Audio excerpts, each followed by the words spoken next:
In this video, we are going to learn about fundamental theorem of arithmetic. But before going into that, let's discuss some basics.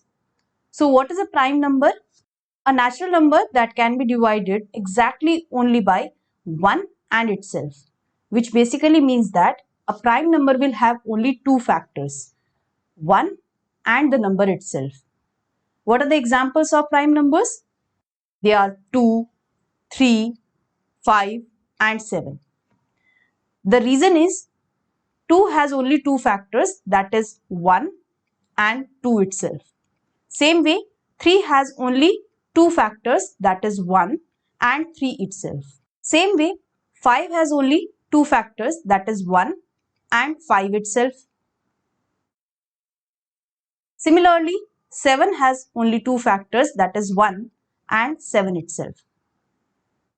So if a natural number can be divided exactly only by 1 and itself, we will call such a number as prime number. Now, what are composite numbers then?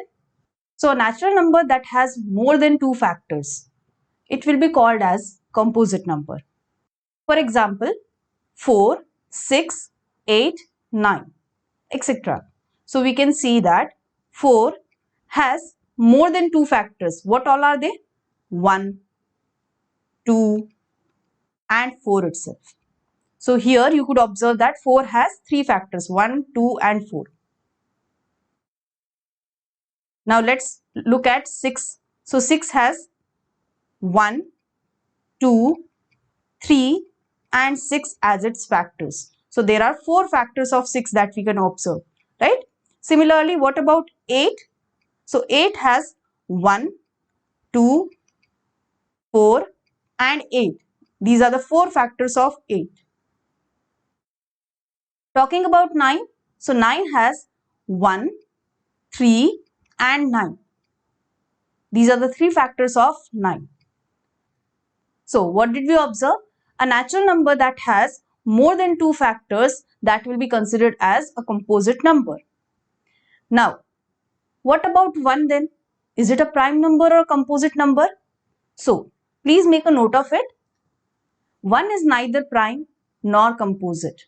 So, 1 is neither a prime number nor a composite number, because 1 is not having two factors or more than two factors. Therefore, it is neither considered to be prime number nor composite numbers. Now, let's go through fundamental theorem of arithmetic.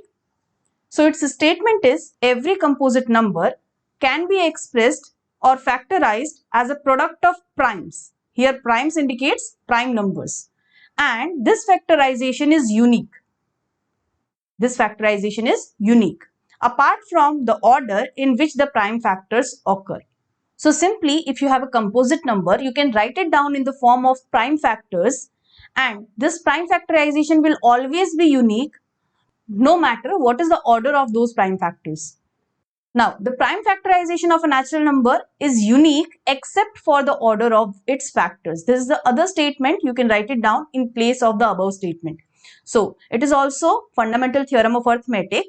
The prime factorization of a natural number is unique except for the order of its factors. Now, let's go through one of the examples to understand this fundamental theorem of arithmetic better. So, we will be finding out the prime factorization of 32,760. So, let's divide 32,760. Now, over here, we could observe that the unit place of this number is 0. So, which means it is divisible by 2. Let's try to divide it. We are going to get the quotient as 16,380. Now again, this number is also having its units place digit as 0. So it is divisible by 2. Let's divide it with 2.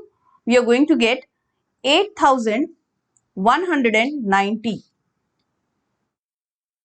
Now again, for this number also we could observe that its units place digit is 0. So it is divisible by 2. Let's try to divide it. We are going to get the quotient as 4,095. Now its unit place digit is 5. So which means it is not divisible by 2. So now its unit place digit is 5, which means it is not divisible by 2. So now the number which is greater than 2 is 3. So let's try to divide it with 3.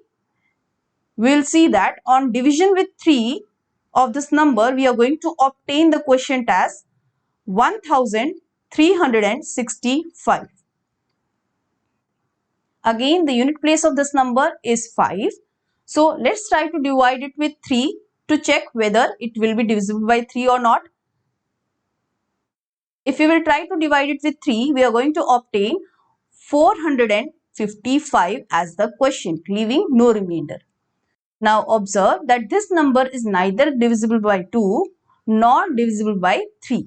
So now the next prime factor we will be taking as 5. If we will divide 455 with 5, we are going to get quotient as 91. Now what is the number should I take it as prime factor so that 91 will be exactly divisible by that prime factor? So we will be taking 7 over here. If we will divide 91 with 7, we are going to get 13. Now 13 is a prime factor, so definitely it is divisible by 1 and itself. So we will be dividing 13 with 13, we will get 1.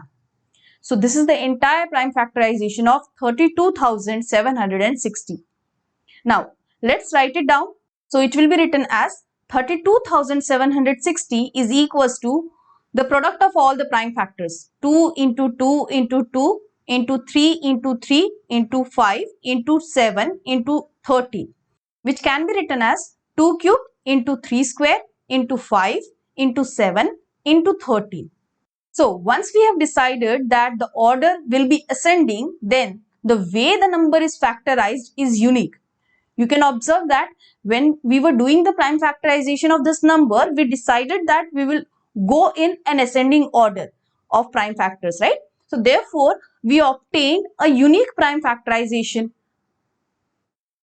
Now, the prime factorization of every composite number will always be unique except for the order in which you are writing those prime factors.